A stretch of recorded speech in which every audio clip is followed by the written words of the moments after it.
Gentlemen, afterwards you'll have time. You can go up to the microphone. We have about 10 minutes left. So if you do have questions, go ahead and line up behind the microphone. I promise I'll get to you. You're just enhancing my martyr complex. Okay. At least it's not a jihadist martyr with balls. I do want to ask question marks Robert Spencer, because this is important. He probably gets this criticism all the time. Your books are seen as provocative by a lot of people, and the doctor's making the point that there are moderate segments of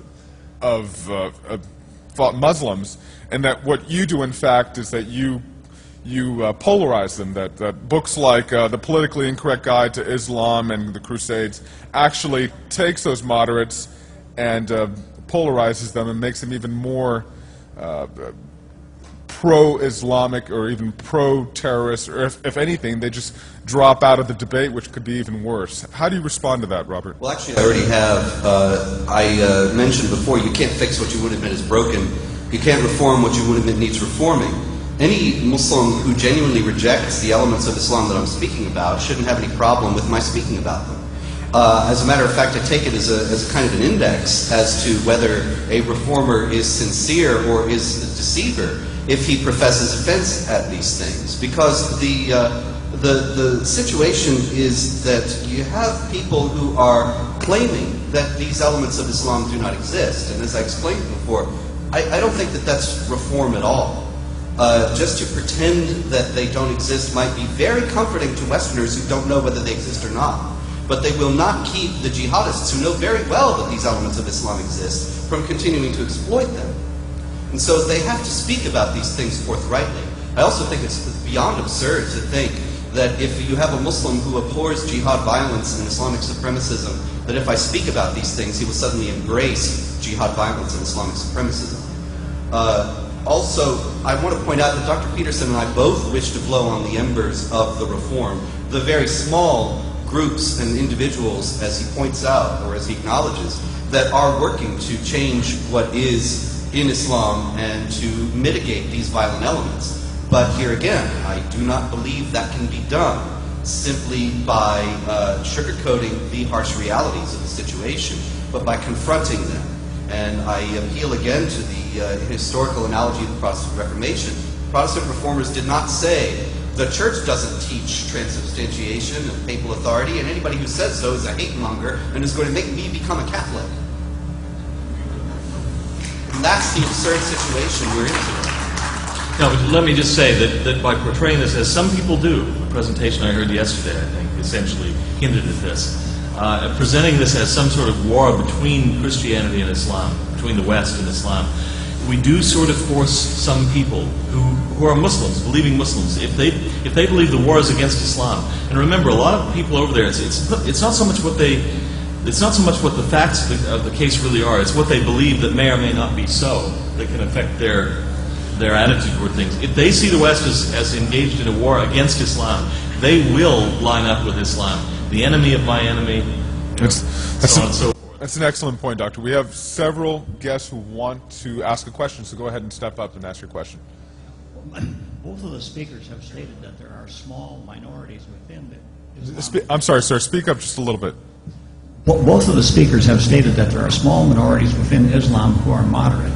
It seems to me that the extremists have terrorized the moderates to the point where they are totally powerless and are unwilling to speak up. Could you comment, please? Yeah, that's quite so. Not only do they they make their appeal within the Islamic communities, that is, the jihadists make their appeal within Islamic communities on the basis of their Islamic authenticity, on the basis of saying that they represent true Islam, real Islam, and anybody who does not wage jihad against the West in some form, not necessarily violent form, but in some way trying to help the effort, is not an authentic Muslim. Not only do they do that, but they also pronounce the people who reject that, the Muslims who reject these ideas, to be apostate. And apostates, of course, according to Muhammad's own command, if anybody changes his religion, kill him. And according to all the schools of Islamic law, here again, and all the orthodox sects of Islam, apostates must be executed. Now, this doesn't mean that every apostate will be executed. Somebody has to care enough to carry out the sentence. but the sentence is there, and it does intimidate moderate Muslims. It is used to intimidate moderate Muslims. I'd like to point out also this is happening right here in the United States. In Tulsa, Oklahoma, there was a Muslim, a very courageous man, who wrote an op-ed in the local paper denouncing Osama bin Laden, whereupon he was expelled from his mosque in Tulsa, Oklahoma. And so if you think that the Muslims in the United States are free entirely from these ideas, remember that Sheikh Mohammed Hisham Kabbani, himself a Muslim, a Sufi, which is, as Dr. Peterson said and accused me of not believing, a relatively peaceful sect. He testified before State Department Open Forum as long ago as 1999 that 80% of the mosques in the United States are under the control of extremists. This makes it very difficult for peaceful Muslims and genuine reformers to make any headway. Dr. Peterson, same question. How do you marginalize the extremists and encourage the moderates? Oh, I think it's very difficult, and I'm not sure how much we can really do, because once people are branded Western agents, their effectiveness within the Muslim community is doomed. I might say, by the way, there is another way of reading the, though I agree that the standard reading within the Islamic community of the prohibition against apostasy is there, that it deserves the death penalty. There's another way of reading that. The word that's used for apostasy is also related to the word for rebellion. In the early days of Islam, irtidad was not only apostasy, it was actually sedition. It was rebellion against legitimate legal authority, which was punishable by death.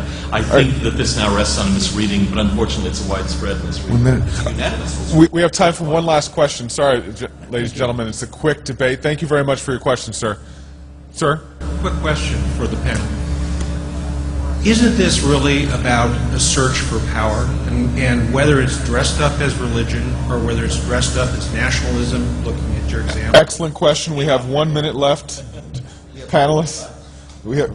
Non-Muslims have absolutely no right to wield the reins of power in any part of God's earth. And if they do, the believers are under the obligation to dislodge them from that power by any means possible.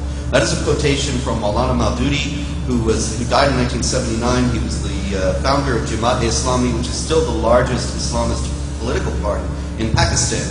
And that is the basis, on the basis of the Quran and so on, that there's no right for non-Muslims to have political power. And it is on that basis that they're fighting today. Dr. Peterson, is this a power grab?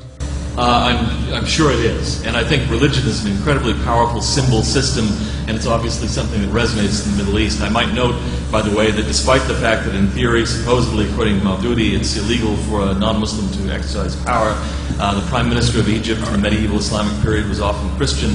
Many of the wazirs in medieval Islamic Spain were Jewish. Ladies and gentlemen, because they were Jewish, and nevertheless, 4,000 people killed in Granada in 1066. We're going to have to cut it there. It's a long debate.